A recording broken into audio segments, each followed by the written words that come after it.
Hello everyone, welcome to Toyeen Talks. Wow.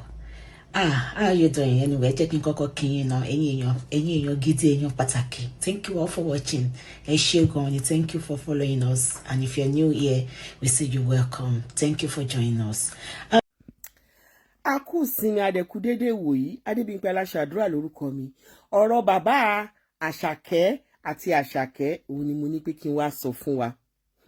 Èmi náà fẹ́ bá wọn Ganusi ni o. Mo gbàdúrà fún gbogbo abiyamọ ayé. Gbogbo wa la máa jẹ wọn mọ́. Ṣùgbọ́n mo gbàdúrà pé ká má dúró de ọmọ ká tó rí ọwọ́ mú lọ sẹ́nu. Kí àgbàdẹ́dẹ̀dẹ̀ tó dáyé, òun ni ó ní nǹkan kan tí adìyẹ ń jẹ. Kí àgbàdo tó dé ayé, ó ní nǹkan tí adìyẹ ń jẹ. Bàbá Àṣàkẹ́, ń tẹ́ ṣe fún Àṣàkẹ́ ò dáa o. Tí a bá rí àwọn tó ń fọwọ́ ra yín lórí pé ń tẹ́ ṣe dáa, ẹ̀yin gan mọ̀ nínú ara yín pé nǹkan tẹ́ ṣe ò dáa.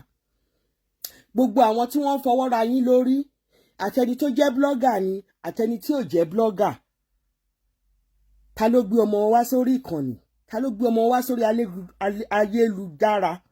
Ìyẹn tá ń pè ní social media láti wá fẹjọ́ ọmọ wọn sùn. Ipe àwọn ò rọ́wọ́ mú lọ sẹ́nu. Ń tẹ́ wá ṣe nìyẹn. Ẹ gbé ọmọ yín tó ga nínú ayé, ẹ gbé wá kí àwọn obìnrin àti ọkùnrin, àwọn tí wọn ò rọ eyín rí, wọ́n wà nínú àwọn tó gbọ́ ọ̀rọ̀ yín. Àwọn tí eyín wọn ò kárí, wọ́n wà ní àwọn tó wu eyín òkè, àwọn tó wu gbogbo eyín wá sílé ayé, wọ́n wà. Àwọn tó wu irun abíyá wá sílé ayé àti irun ìdí, wọ́n wà lára àwọn tó gbọ́rọ̀ yín. Àjẹ́ wà ńbẹ̀, oṣó wà ńbẹ̀. A rí àwọn tó fi ẹ̀jẹ̀ sínú tí wọ́n tutọ́ funfun jáde. Bàbá Àṣàkẹ́, ayọ̀ ló pa yín. Mo wá sọ̀rọ̀ yìí nígbà tí gbogbo ẹ ti die down ni. Kẹ́ má lè ṣerú ẹ̀ mọ́. Kẹ́ má lè ṣerú ẹ̀ mọ́. Ń tẹ́ ṣe fún ọmọ yín ò dáa. Ẹ lè má rí repercussion ẹ̀ ní ìsín. Ẹ rí ni. Ṣé rí gbogbo àwọn tó dáwó fún yín yẹn? Gbogbo àwọn tó dáwó fún yín. Ẹ mọ̀ pé tó bá tí Yorùbá fẹ́ fún oníbàárà lówó, 90% àwọn tó bá fẹ́ fún oníbàárà lówó, wọ́n máa ń bá owó yẹn sọ̀rọ̀. Wọ́n á ní kókó kú lọ láàrùn ara wọn, kókó kìíní lọ, ohun táwọn ń wá ìgbàgbà báyìí, táwọn bá ti fi fún ẹni yẹn lówó báyìí, torí pé igba bára lẹ̀ wá gbé.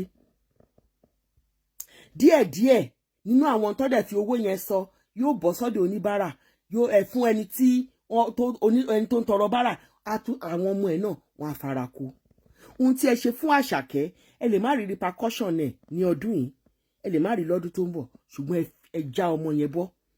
Ní àkàbà tó wù, ẹ jábọ́ díẹ̀. Ẹ fẹ́ràn ẹ̀ rárá. Tó bá jẹ́ pé ọmọ téèyàn fẹ́ràn ni, ẹ wá gbogbo ọ̀nà lẹ máa fi wá bẹ́ẹ̀ ṣe máa rí ọmọ yín bá sọ̀rọ̀. Kì í ṣe ìgbà tí ọmọ yín bá wà ní, tẹ bá gbé ọmọ yín wá sí orí social media. Ó ní nǹkan tí bàbá tí yín náà fi sílẹ̀ fún yín, bàbá Àṣàkẹ́. Bàbá Àṣàkẹ́, ó ní nǹkan tí bàbá yín fi sílẹ̀ fún yín ọ̀dà bó ti wù kó kéré mọ́ tó. Kí lẹ̀yin gan gbèrò sílẹ̀ láti fún àwọn ọmọ tí yín? Ẹ̀yin fẹ́ jẹun, ẹ fẹ́ káwọn ọmọ yín bọ́ yín títí dọjọ́ alẹ́, títí dìgbà tẹ́ máa fi kú. Kí lẹ ṣe sílẹ̀ fọ́mọ? Bàbá Àṣàkẹ́, ṣe ti pé 70 ni. Ṣe ti pé 75 ni. Iṣẹ́ wo lẹ ṣe tẹ́lẹ̀tẹ́lẹ̀? Tẹ́ ẹ plan pé tó bá di báyìí, màá bá yàrá já báyìí. Gbogbo obìnrin àti ọkùnrin, ìjà ẹ ṣiṣẹ́ fúnjọba, ǹjẹ́ ẹ ṣiṣẹ́ fúnjọba ni? Àwọn kan wà tó jẹ́ pé màálù náà ń tà, àwọn kan wà tó jẹ́ pé ẹran náà ń tà, àwọn kan wà tó jẹ́ pé gíríwó ní tomatoes ni wọ́n, tí wọ́n ní ilé tí wọ́n fi bo orí ara wọn. Àwọn míì dẹ̀ wà tó jẹ́ pé ọmọ ló máa kọ fún wọn nínú ayọ̀ àti ìdùnnú. Ṣùgbọ́n ọmọ tá a bá mú by force láti ṣe nǹkan fún yàn, tínú ẹ̀ ò dùn láti ṣe nǹkan fún yàn, ẹni gan tí ọmọ bẹ́ẹ̀ bá fẹ́ ṣe nǹkan fún, ẹni yẹn ò ní gbádùn ẹ. Ẹ pètò sílẹ̀ fún ara yín. Ń tẹ́ ṣe fún Àṣàkẹ́ olórin, bàbá Àṣàkẹ́ má lò, kò dáa rárá. Kò dáa rárá. Ṣe lè sọ pé ayé, ẹ wá bá mi jọmọ mi bọ́. Ìgbésẹ̀ké nìyẹn.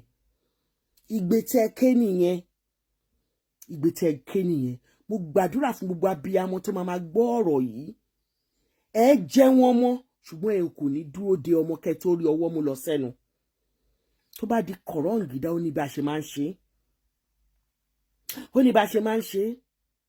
Tẹ́ bá ẹ rí strategize ni. Ẹ lọ bẹ ọmọ yín. Ẹlòmíì wà tó jẹ́ pé a nítorí pé òun ló ń tọ́mọ ló ń ṣe gbogbo ẹ̀. Òun ò lè bẹ ọmọ kó tó wá fún òun ní kò wọ́n á máa gbé wá sórí social media ni. It is your responsibility to look after your children without hoping to get anything in return for them. Tó bá ṣe fún yín wọ́n ṣe fún yín ni. Tí wọ́n bá dẹ̀ ṣe wọ́n ṣe. Ṣùgbọ́n fẹ́ kí bàbá Àṣàkẹ́ fúnra yín kẹ́ lọ wo nǹkan tí bàbá ṣé bàbá yín fi nǹkan sílẹ̀ fún yín. Mo mọ̀ pé bàbá yín fi nǹkan sílẹ̀ fún yín under bó ti wù kó kéré mọ́ tó. But ẹ̀yin ńkọ́ kí lẹ fẹ́ fi sílẹ̀ fáwọn ọmọ yín. Àbọ̀rọ̀ la sọ fọ́mọlúàbí tó bá dénú ẹ̀ àdòdìdí. Ẹ má ṣerú ẹ̀ mọ́. Ẹ má gbọ́mọ yín wá sórí social media. Gbogbo àwọn bloggers tó bá yín Ganusi tó bá yín ṣe gbogbo ẹ̀. Èwo lẹ rí tó gbọ́mọ ẹ̀ wá sórí social media rí láti wá pàǹtì tí ọmọ ẹ̀ ń bẹ̀. Èwo lẹ rí tó gbọ́mọ ẹ̀ wá sórí social media láti wá pàǹtì tí ọmọ ẹ̀. Ẹ gbé ọmọ yín wá sórí social media. Ọmọ ológo ẹ gbé wá sórí social media. Ẹ wá pàǹtì tí ẹ̀. Kò dáa o. Kò dáa o. Ọ̀dọ̀ ó ti dá òun dáríjì wọn bá wọn gbogbo tẹ́ bá fẹ́ òun á ṣe fún yín o. Ṣùgbọ́n ṣé inú dídùn ẹ̀ ló fi fẹ́ ṣe fún yín? No. He has been forced to do it for you. Kò dáa rárá. Ẹ má ṣerú ẹ̀ mọ́. Ẹ má gbé ọmọ wá síta láti wá pàǹtí tí láti wá tọrọ owó. Ó ní gbogbo owó tẹ̀dẹ̀ gbà yẹn. Mo bá yí dé mọ́. It is well.